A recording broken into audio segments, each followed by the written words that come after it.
चलिए अब सवाल जवाब का सिलसिला शुरू करेंगे, लेकिन उससे पहले एक कंपनी में बातचीत कर लेते हैं। कंपनी है एमटी एडुकेयर, जिसका आईपीओ भी आया हुआ है। कंपनी की मैनेजमेंट क्या विस्तार योजना है और आगे चल के किस तरह के वो प्रोस्पेक्ट्स देख रहे हैं, इन सब पर बातचीत कर लेते हैं। Mister Anoop Gandhi, CFO MT Educare के हमारे साथ जुड़ चुके हैं। मिस्टर गांधी नमस्कार, स्वागत है कार्यक्रम में। सबसे पहले तो जो कंपनी रकम जुटा रही है, उस रकम का कंपनी इस्तेमाल किस तरह से करने वाली है, और गोइंग फॉरवर्ड इन सब चीजों के बीच में आप कंपनी की ग्रोथ किस तरह से देख रहे हैं?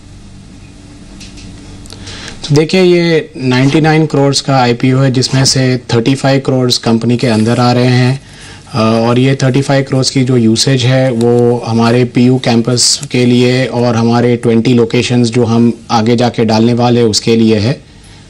और जैसे आगे के ग्रोथ प्लान्स और एक्सपेंशन की जैसे जब तक बात की जाए, तो बेसिकली हम आज स्टैंडर्ड 9 से लेके सीए फाइनल तक कोचिंग केटर करते हैं स्टूडेंट्स को। तो हम इसी एरिया में एक्सपेंशन करना चाहते हैं आगे, क्योंकि यहाँ पे अभी भी काफ़ी स्कोप पड़ा हुआ है। हम 4 स्टेट्स में प्रेजेंट है और यहाँ पे भी अगर आप इंडस्ट्री साइज देखें तो काफ़ी ज़्यादा है, and we would therefore like to concentrate there. हमने recently MBA test prep company में एक्विजिशन किया हुआ है, तो वो बिजनेस को भी हम आगे जाके बढ़ाना चाहते हैं। तो ये हमारे इमीडिएट प्लान्स हैं जी। साथ ही साथ क्योंकि रिसेंटली अगर प्राइमरी मार्केट की बात करें तो कोई खास इंप्रेशन नहीं देखने को मिला 2012। इनफैक्ट अभी तक तो मंदा मार्केट ही देखने को मिला, केवल एक आईपीओ आया। आपको लगता है कि जिस तरह के आईपीओ कंडीशन है, फिर प्राइमरी मार्केट की कंडीशन है, आईपीओ एक अच्छे फॉर्म में सब्सक्राइब होगा, और गोइंग फॉरवर्ड किस तरह के प्रीमियम्स आप देख रहे हैं अपने इशू के ऊपर? तो देखिए, जब तक मार्केट की बात की जाए और जैसे हमारे इशू में इन्वेस्टमेंट की बात की जाए, तो हमारी एंकर बुक ऑलरेडी क्लोज हो चुकी है। जैसे आप जानते हैं, हमारे पास नोमुरा और बिरला जैसे अच्छे नाम आए हुए हैं। कल पहला दिन था और हमारा रिस्पांस काफ़ी अच्छा रहा हुआ है। 64% सब्सक्रिप्शन ऑलरेडी हो चुका है। तो हम यही आश्वासन रखते हैं कि ये आईपीओ अच्छी तरह सब्सक्राइब हो जाए।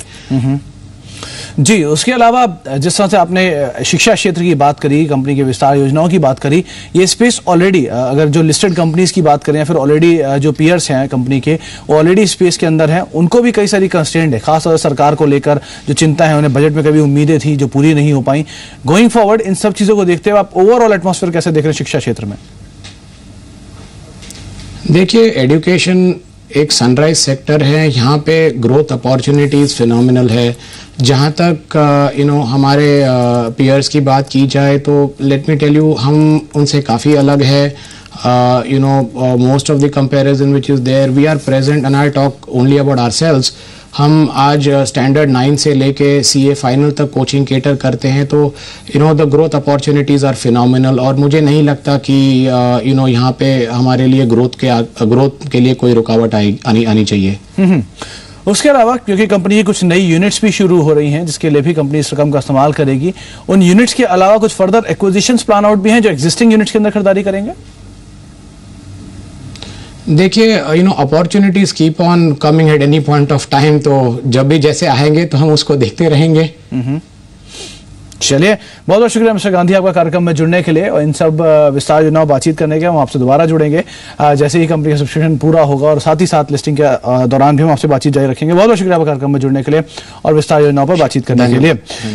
चलिए, शुरुआत करते हैं अब कार्यक्रम की, और सवाल जवाब का सिलसिला भी शुरू करेंगे, बातचीत करेंगे कुछ और दर्शकों से भी।